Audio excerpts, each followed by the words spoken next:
As stated before, the President will apply his mind over the matter. In doing so, the President will not engage issues that he manages with ministers, including Minister Simelane, in the public domain.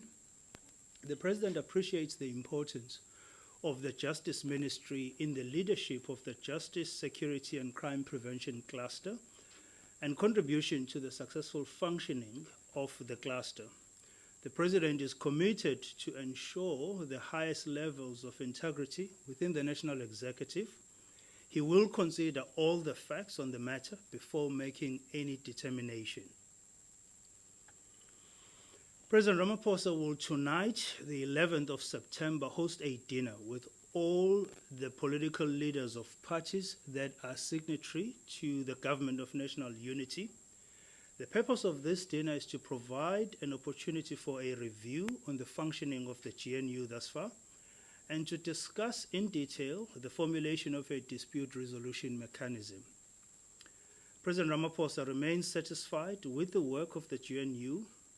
This evening is an opportunity for all party leaders to provide their own assessment and give feedback to the President. Leaders will also be able to raise any issues of concern. I must add that the President is highly enthused with the level of dedication and commitment that has been demonstrated by members of his National Executive, as well as the level of collaboration that ministers from different parties have applied in resolving challenges facing the government and the country. One such example of collaboration was the partnership between Ministers John Steenhuisen and Minister Ronald Lamola in securing the new trade dispensation with China on South African beef. The President believes this dispensation will transform the South African beef industry and will create more participation opportunities for small-scale black farmers. Just to emphasize an issue we issued a statement on yesterday, South Africa will be filing its memorial to the International Court of Justice next month. South Africa intends to provide facts and evidence to prove that Israel is committing the crime of genocide in Palestine. This case will continue until the court makes a finding. While the case is in progress, we hope that Israel will abide by the court's provisional orders that have been issued to date. The case represents a growing global effort towards ensuring peace in the Middle East, with several countries, namely Nicaragua, Palestine, Turkey, Spain, Mexico, Libya, and Colombia, having joined the South African case against Israel. So there's no intention whatsoever, as it has been previously and falsely reported, that South Africa intends to drop the case, or South Africa has admitted to some quarters that it does not have enough evidence. None of that is true. We are pressing ahead with that case, and we will be filing our memorial as stated. Tomorrow, the President, that's Thursday, the 12th of September, the President will brief the National Council of Provinces in Parliament on various national developments, including government's response to incidents of extortion against businesses and individuals, and progress in the fight against unemployment and poverty. In his response to the NCOP questions for oral reply, the President will also address progress in the delivery of infrastructure to communities and stakeholder concerns around the second Presidential Health Compact. The President will outline the principles and policy direction underlying the Government of National Unity. He will also address a question regarding employment equity.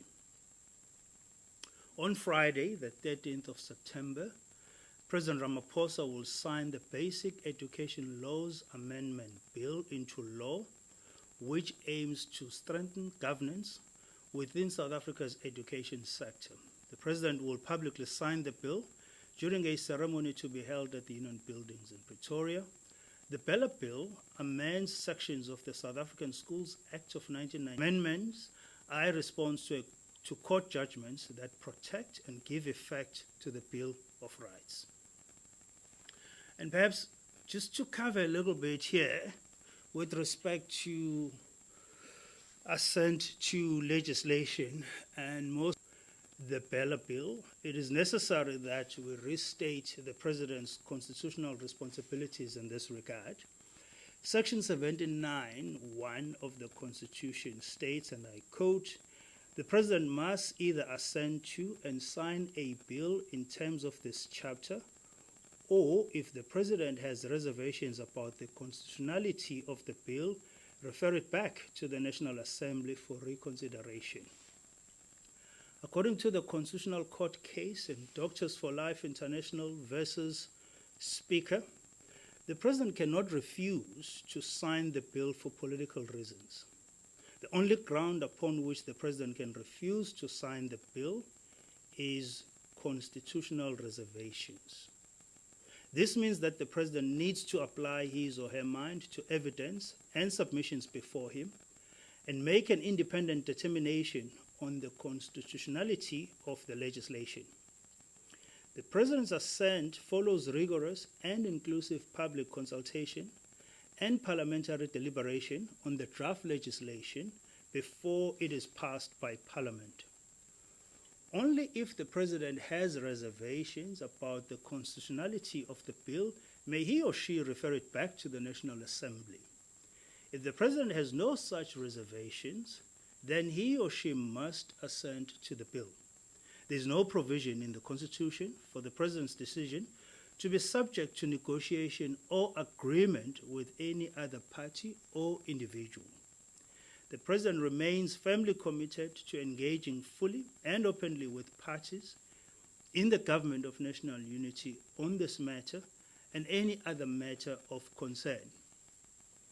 And just to add, colleagues, that it is disturbing that whenever there is a dispute, you will hear threats being made to the stability of the GNU.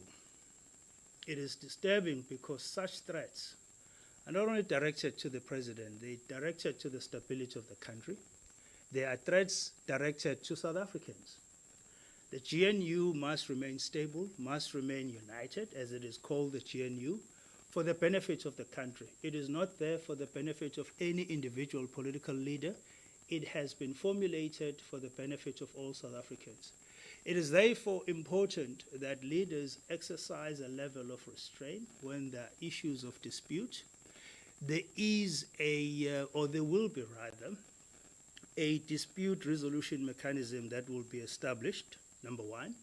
Number two, when there are concerns about a bill, parties or individuals do have recourse within our constitutional framework. One, they can take the bill to the Constitutional Court for clarification. Two, parties who are represented in Parliament can pursue amendments to that bill. And so there is absolutely no need to threaten the stability of the GNU just because there is a dispute over a bill. The President is not entirely surprised that there's a dispute. The President anticipates there will be many other disputes in the course of the term. However, he expects that there is maturity, that there is ongoing commitment to the country such that we find ways of resolving these disputes without having to threaten the stability and the sustainability of this GNU. So that is important to underscore. And as I've mentioned tonight, there will be an engagement over dinner with all leaders of parties who are signatory to the GNU, and they'll all have an opportunity to express their concerns, but more constructively to look at the way forward and to look at how these issues of disputes are resolved. I've cited a great example of collaboration, successful example of collaboration between Minister Steenhuisen and Minister Lemole, which has resulted into an enormous benefit for our beef industry. And if that opportunity is leveraged properly, we should see a massive transformation of our beef industry. That will include the participation and ultimately the growth of your small-scale black farmers who are active in that subsector of agriculture. So I thought it's important that we underline this, that the president is really committed to the success of the GNU. He has observed and seen very promising signs with how the ministers are applying themselves, the levels of collaboration, and there shouldn't be any concern that each time there's a dispute, the entire governance framework of this country will be under threat, because, as I said, there will be a conflict resolution mechanism, and there are other forms of recourse that are made available by our constitutional framework. Right, moving on. The high-level general debate of the 79th session of the General Assembly, UNGA 79, is scheduled to take place at the UN headquarters in New York from the 24th to the 30th of September, and President Ramaphosa will lead South Africa's delegation, accompanied by relevant ministers, advisors, as well as senior officials. This session is the African group's turn to preside over the General Assembly and the 79th session, which will be led by Mr. Philemon Yang, former Prime Minister of Cameroon, who was elected as the president of the 79th session. As the president of the General Assembly, Mr. Yang has indicated that his chosen theme for this year's general debate will be unity in diversity for the advancement of peace, sustainable development, and human dignity for everyone, everywhere. The general debate of the General Assembly, as stated, will take place on the 24th till the 8th of September. The President will deliver his address on the morning of the first day of the 24th of September, and will issue another advisory so as to remind particularly the broadcasters to follow the live proceedings. The debate will provide a platform for South Africa to highlight the importance of strengthening multilateralism and international cooperation in addressing global challenges. The general debate will also provide a platform for South Africa to highlight the importance of strengthening multilateralism, international cooperation, amongst other issues in addressing global challenges. When the President comes back on the 28th of September, he will be back a day or so before that. He will officially receive the human remains of the liberation fighters, stalwarts who perished while in exile, fighting for the liberation and freedom of South Africa. The welcoming ceremony is scheduled to take place at the Waterkloof Air Force Base, followed by the homecoming ceremony in the form of a formal launch of the repatriation and restitution program. The repatriation, headed by the interdepartmental team, is for the returning of the struggle stalwarts who died in Zambia and Zimbabwe, and is scheduled to commence in Tshwane at the end of Heritage Month on the 28th of September. On the 11th of October, the President will honor an invite to the start of production event for the new BMW X3 plug-in hybrid electric vehicle. The President is pleased that this vehicle will be exclusively built here in South Africa at the BMW plant here in Rosalind for the rest of the world. The President noted with appreciation BMW's long history in South Africa and its footprint that has grown significantly over time.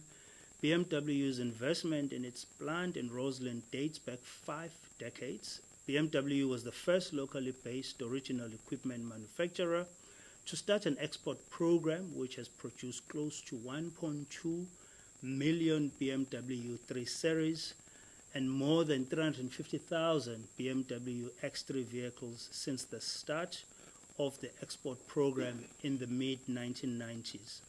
During this time, more than 16 billion rand in direct investments were made in the plant. The plant operations are also a significant anchor and justification for further operations of BMW in South Africa, including the National Sales Company, BMW Financial Services, BMW IT Development Hub.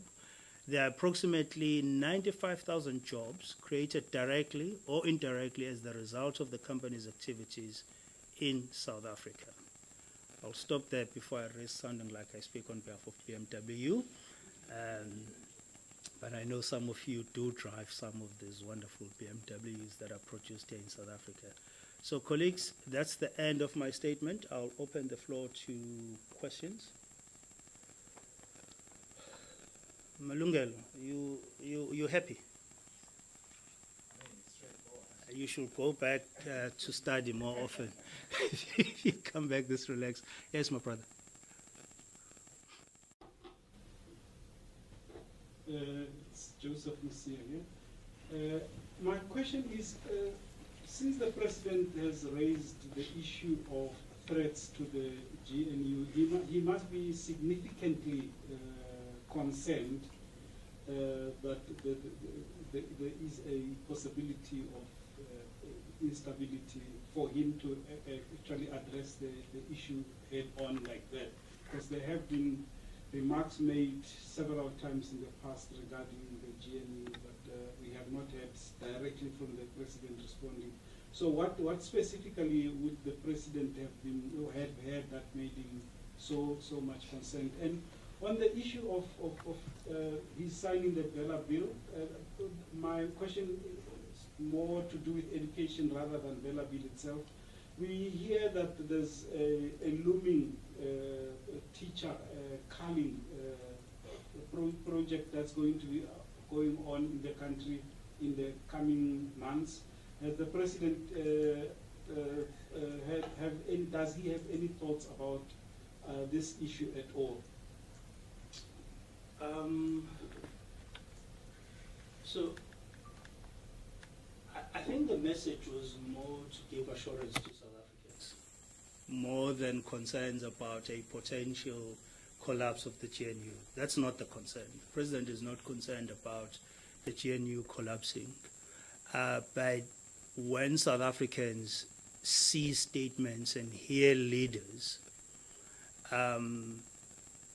issuing threats to the stability of the GNU, it is then incumbent upon the President to continuously provide assurance.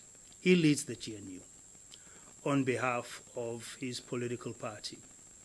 And so it is a responsible thing to do for him to continuously provide assurance to South Africans that the GNU is stable, that when there are issues of concern or of dispute, those issues will be resolved constructively within an established mechanism to do so, but also because the GNU is premised on the supremacy of the Constitution, parties will remain committed to that supremacy of the Constitution and will act in accordance with the Constitution. So that's what really that was about.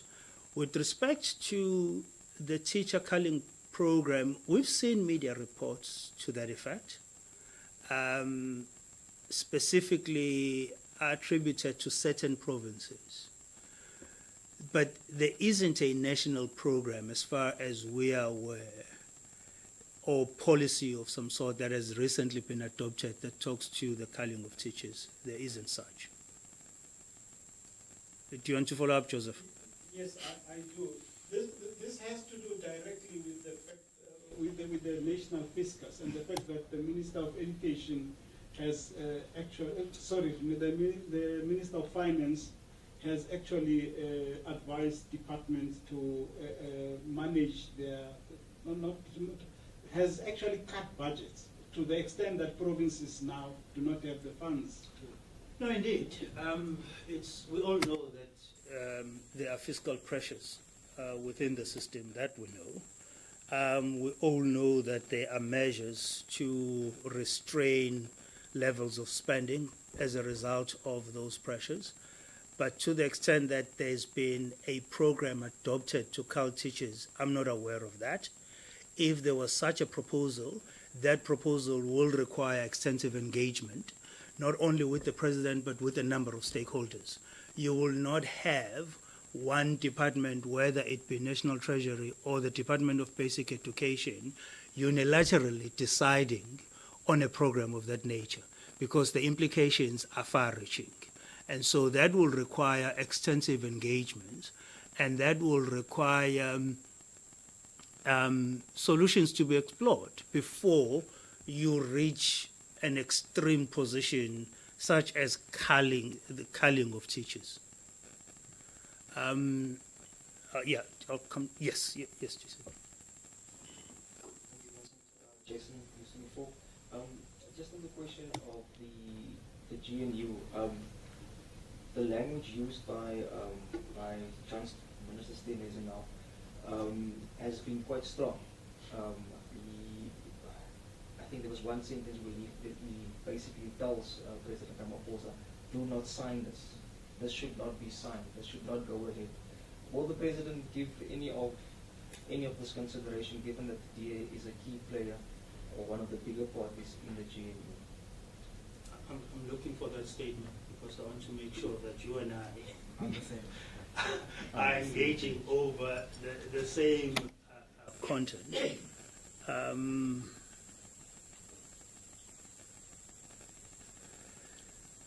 You know, there's a section where the statement talks about the establishment of a dispute resolution mechanism as a priority, right? To ensure that all parties, and I'm quoting the statement, uphold both the letter and spirit of the statement of intent, right? So that's constructive, right? Because what does it say? It affirms the commitment of all parties that there must be a dispute resolution mechanism, that there is a recognition that there will be disputes, and that those disputes do not necessarily translate to a collapse of the GNU. Now, anything else said before or after this is neither here nor there. That will be what I take out of that statement. The rest, yeah, you can analyze it in whatever way you see fit, but that statement, that part of the statement is constructive, it's forward-looking, and it's positive. Malungelo. I'm going to shift a little bit from the GNU and ask you whether, is the president satisfied with how his government is dealing with the issue of extortions in the country at the moment? Because this is something that's currently gripping almost every part of this country. Is he satisfied with his government's intervention on this? Yesterday I was speaking to some people who had suggested that, in fact, the South African government is playing catch-up in most of these issues. Thank you. Malungelo, it's a fair question, but a tricky one in terms of timing, because the president tomorrow will be at the NCOP, and this is one of the issues he's going to respond to. So it may be inappropriate for me to tackle an issue that the president is scheduled to deal with in Parliament, if you get what I mean. So I'm not dodging the question, but let's wait for him to deal with the matter, and he's going to do so with some level of detail in his response. I hope that's okay.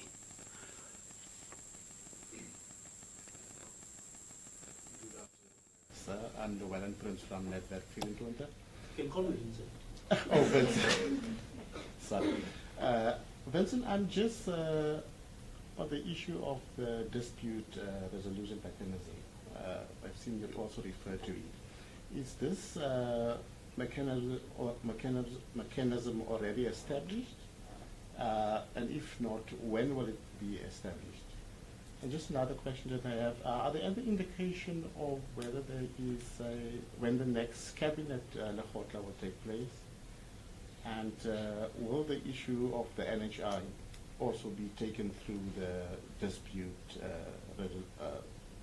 dispute resolution mechanism? Because there are also some concerns from of partners in the GNU with regard to the NHI also. Thank you. Okay, so Llewellyn, in the statement of intent, there's agreement established, a dispute resolution mechanism. And as I've stated, one of the discussion items tonight at the dinner that the President will be hosting with leaders of parties who are signatory to the GNU will be the establishment and the formulation of the dispute resolution mechanism. And so if you think about it, we've had a flurry of activity since the signing of the statement of intent, the forming of government, the appointment of ministers, ministers working on the various plans that are informed by the priorities of the GNU. And so a lot has been happening. Now the timing is actually perfect to review where we are now from a GNU perspective with the political leaders, but also to listen to issues of concern and then start, mapping how those issues are going to be resolved. So you could argue that it may have taken long for them to meet to establish the mechanism, but on the other hand, you have to appreciate the amount of work, including a state visit in the process to China. So a lot of work has been undertaken. That is not to say this issue was put on the back burner. It's not. The President, some weeks ago, in fact, that he gave the instruction that this dinner be organized and time found in the diary. So it's been an issue that has been top of mind for him. And finally, tonight he will get an opportunity to engage with the leaders. Hi, Paul, how are you? Good afternoon, Vincent. Good, thanks, and yourself. Good, thanks. Sorry, I was watching you from the office. But just quickly, I wouldn't normally ask this question, but it is a big company involved. It seems that Starlink may be trying to enter the South African market. Does the presidency have any views on this? And I know it's a regulator's decision to whether they come in or not, but there's been quite a lot of criticism about not allowing Starlink and hampering South Africa's rollout of broadband, which, I mean, for almost 30 years, we've been talking about rolling out broadband, and the results have been, let's just say, less than optimal. Thank you. Well, it's a matter that Minister Malat is seized with, as you are aware. Some weeks ago, ICASA issued a notice inviting stakeholders to give inputs into how we regulate satellite-based technologies or telecommunication technologies. And so it will not be a true characterization to say South Africa prevented Starlink from entering the market. Starlink had concerns about our regulations, which they found to be difficult with respect to their business model. And so there's been no conscious decision to prevent one particular role player from entering the South African market. If anything, we would like to see more such companies enter our market, because the competition will be good for consumers in terms of product choice, or service choice rather, and in terms of pricing, right? And so what we have regulations that have been there for quite some time. And now you have a global market player that wants to enter the market. That player has concern about some elements of those regulations. And so it's only fair that the minister, engages not only Starlink but other role players in the industry.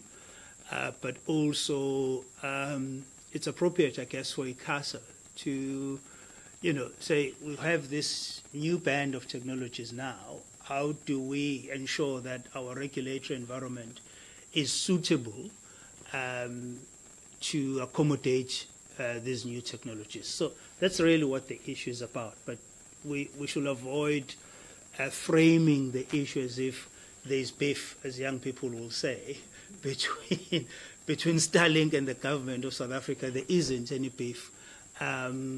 What there is from the government side a desire to ensure that we open up that market and that industry for the benefit of our economy and consumers, but also then ensure that we have a regulatory framework that is conducive. And those issues, as you know, Paul, will be resolved within our legal framework and will be resolved in the best manner possible, where we will engage with all parties. But if you really looking for details, I think you should engage with Minister Malazi, because our understanding is that he's on top of it, and the CASA is also on top of it, if you look at the notice that they issued some weeks ago.